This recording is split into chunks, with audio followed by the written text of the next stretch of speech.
আকাশবাণী কলকাতা। খবর পড়ছি নমামি বসুরুদ্র।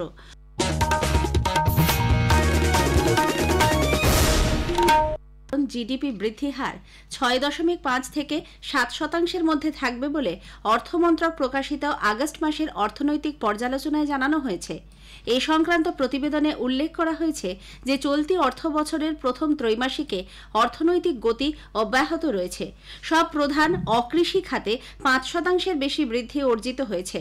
খাদ্য এবং মূল ক্ষেত্রগুলিতে মুদ্রাস্ফীতির হার কিছুটা কমার ফলে চলতি বছরের আগস্টে খুচরা মুদ্রাস্ফীতি ৩.৭% রয়েছে। পর্যালোচনায় প্রতিফলিত যে মুদ্রাস্ফীতির গতিপথের দৃষ্টিভঙ্গি ইতিবাচক রয়েছে। জম্মু কাশ্মীরে বিধানসভা নির্বাচনের দ্বিতীয় দফায় ৫৭.৩১% ভোট পড়েছে বলে নির্বাচন কমিশন জানিয়েছে। গত বুধবার ৬ জেলার ২৬টি আসনে পড়া ভোটের মধ্যে ৫৮%-এর কিছু বেশি পুরুষ এবং ৫৬%-এর অধিক মহিলা ভোট রয়েছে।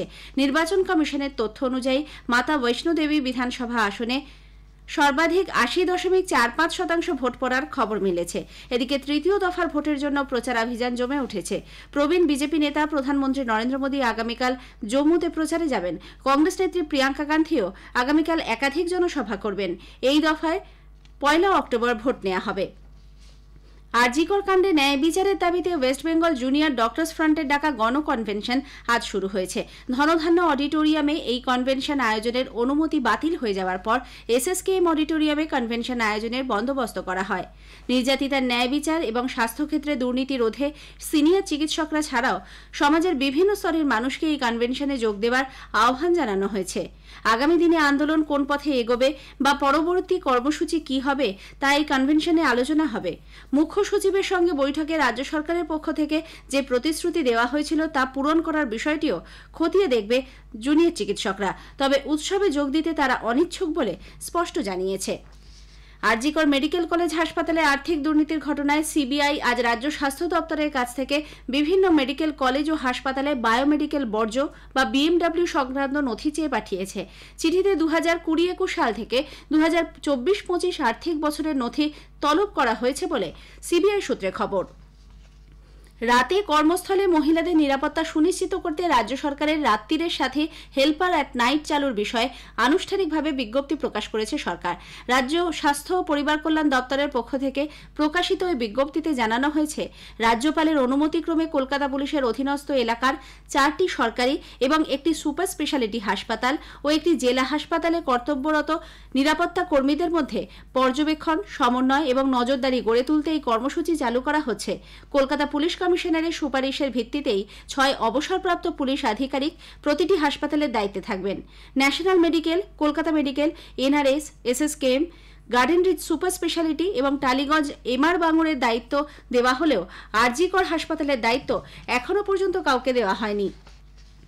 জেলা শাসকের অনুমতি না মেলায় নদিয়ার রানাঘাটে 112 ফুটের দুর্গা প্রতিমার আয়োজন বাতিল হয়ে গেছে।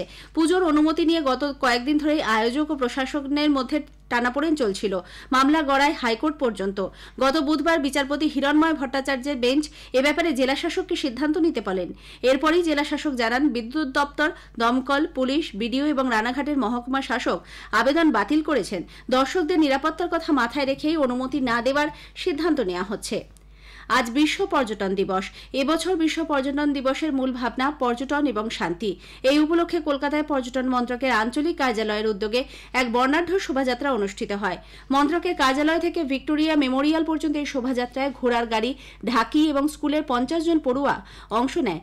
মন্ত্রকের আঞ্চলিক অধিকর্তা প্রণব প্রকাশ অনুষ্ঠানে বলেন, पूरी तरह हमें विश्वास है कि हम अच्छे से अच्छा टूरिज़्म को बढ़ा पाएंगे। उसको कोरोना के पहले जितना हमारे पास टूरिज़्म में आर्थिक क्षमता थी उससे ला पाएंगे और उसको आगे बढ़ा पाएंगे। जितना पर्यटन बढ़ेगा, जितने लोग एक दूसरे से मिलेंगे, पर्यटन करेंगे, उतनी ही समझ बूझ बैठेगी अलग अलग लोगों के बीच में और उसकी वजह से जो सामाजिक शांति और सद्भाव उत्पन्न होगा।